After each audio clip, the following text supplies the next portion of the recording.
Hey, Trance family, Brandon Beatty here. Welcome to the second video in our series where we're going to put together a uplifting trance track completely from scratch. Again, I'm using Ableton, guys, but it doesn't matter which DAW you're in.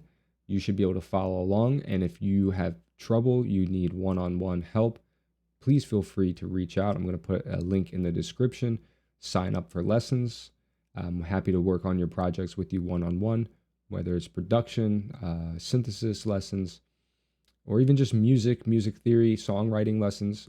I'm here to help you out, guys. Help you guys finish your music and help you guys get signed, because that's what it's about. So in this video, we're going to hang out on the songwriting process just a little bit longer. We are going to talk about building the chords in this track, putting the chords together. This is another aspect of songwriting in general a lot of people get hung up on. Again, guys, when we're creating music, and actually this is a great example that I give a lot of my students. So here we were going to talk about pop chord progressions, but I think what you guys should know is that in art, okay, it's not all about, let's see, we want paintings, sorry, bowls of fruit paintings. Okay, in art, guys, it's not about reinventing the wheel. So take this concept. This is a really simple concept that we've all seen before. It's paintings of bowls of fruit. Okay, guys? My goal is to teach you how to paint a bowl of fruit. We are not going to do anything groundbreaking. We're not going to reinvent the wheel. We are not trying to come up with something that's never been done before. That's not really what music or art is about. Art is almost no different from being like a meme, guys. This is like a meme. Everybody does their own version of it. You have your own twist. That's what makes you the artist. The difference is yes, we can all paint the bowl of fruit. There's different styles of fruit, or it's not styles of fruit, but there's different styles that they're drawing these fruits. Also, there's different fruits, so you can put different fruits in your bowl. You know, a bowl of fruit with these bananas and stuff, different than this one without the bananas, I guess. So whether you put bananas in your track or don't put bananas in your track, that's the art, okay? It's you choosing how to arrange this stuff. So again, we're not reinventing the wheel. So if you're just learning, there's literally nothing wrong with just taking the most common chord progression, okay? You don't have to like this is great right here. Native Instruments has a website right here. 5 essential chord pop chord progressions and how to use them. Okay, so let's just jump to one of these. They even give you some of the theory. So this is a great article. I'm going to copy the link and put this in the description. So guys, if you don't know chords and stuff like this, definitely read an article like this. Get acquainted with chords. Once you know how to use chords, you will literally never run out of tracks to write.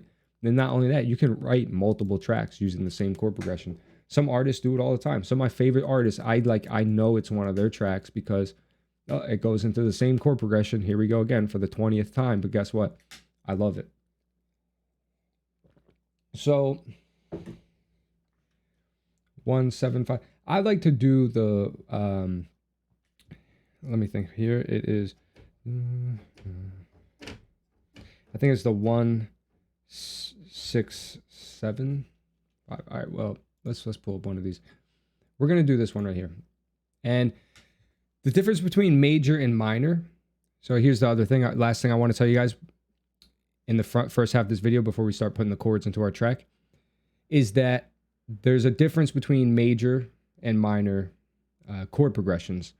And a lot of people will say, oh, major sounds happy, minor sounds sad. So if you want a happy song, do a major chord progression, like do a chord progression starting on a major chord. If you want a sad song, start on a minor.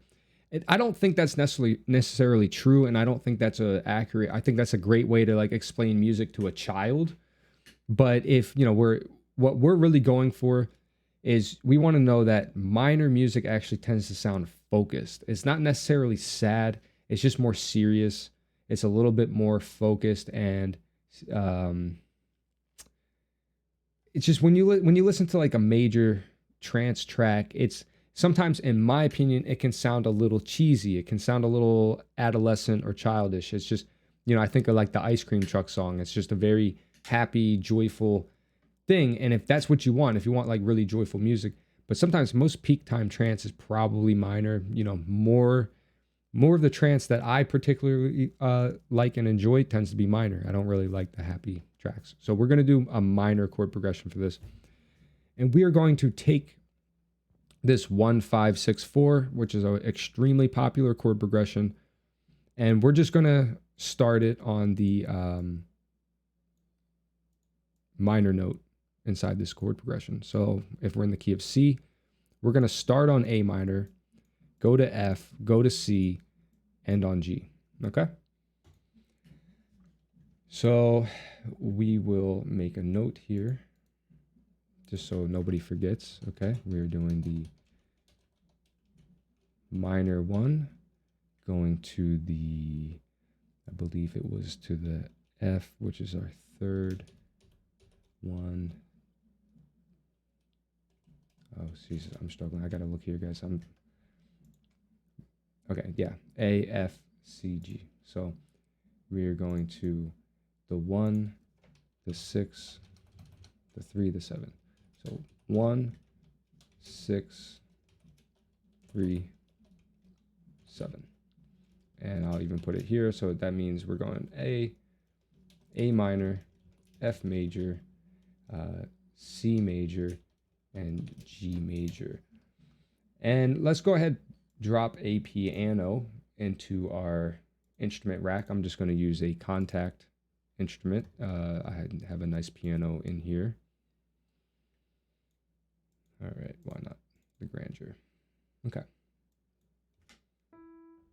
So there, we got la piano. And piano is a great instrument for uplifting trance tracks. So we probably will use this later. We'll call this piano. This will be definitely an instrument we're going to include in here. But it's also a great tool for writing your songs. And so we can hear what the A minor, to F, to C, to G. Okay? It's like every song on the radio goes like that.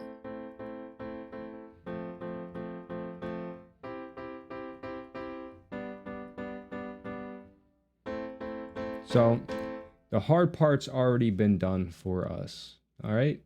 All we did was listen to the radio and we realized that, hey, every song on the radio is doing this chord progression. Let's just copy them. All right? So here is the chords there. We'll probably play them a little bit up here. So we're just going to fill these in. A, C, E. Okay? And we're just going to copy and paste them because we're going to stay in the key of C just to make things easier for everybody. All right, we got the C. Sorry, I can barely see the screen from here. C, F, G. And let's hear that. Ooh, we are off. Why is that off? Oh, because I see. I copied the minor chord. So make sure you adjust the chords. All these ones should be major. Okay.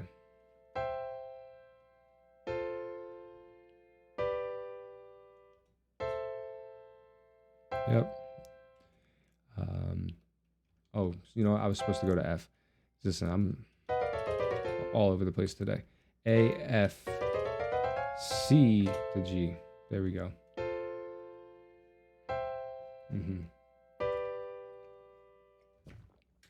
Okay.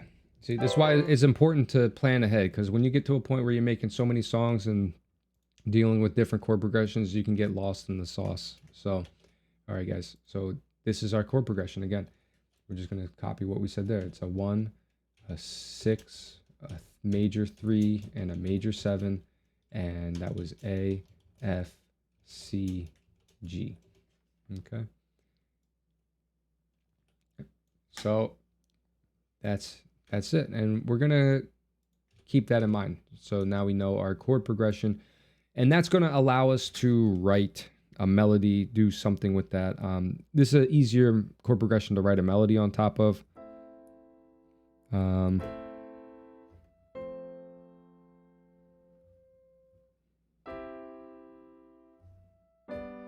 that was nice.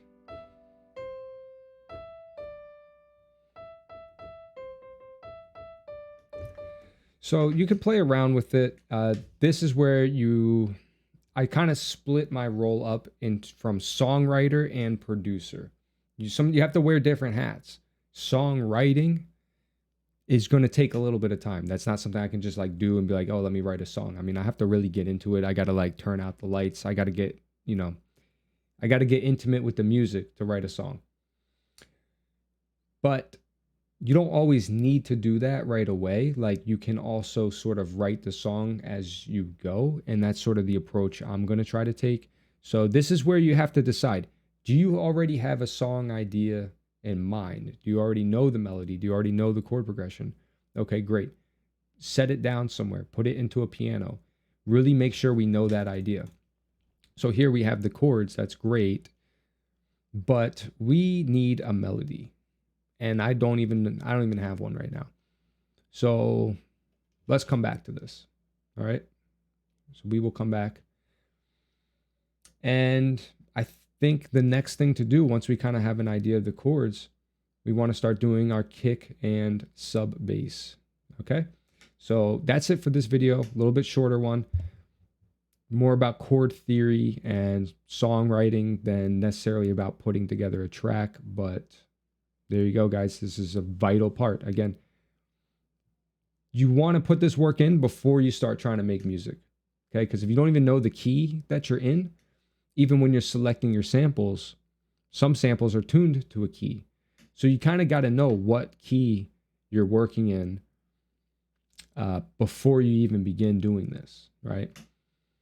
But all right, guys, catch you on the next video where we're going to put the kick and sub bass in, mix them together, and start building just like literally the skeletal framework of our track.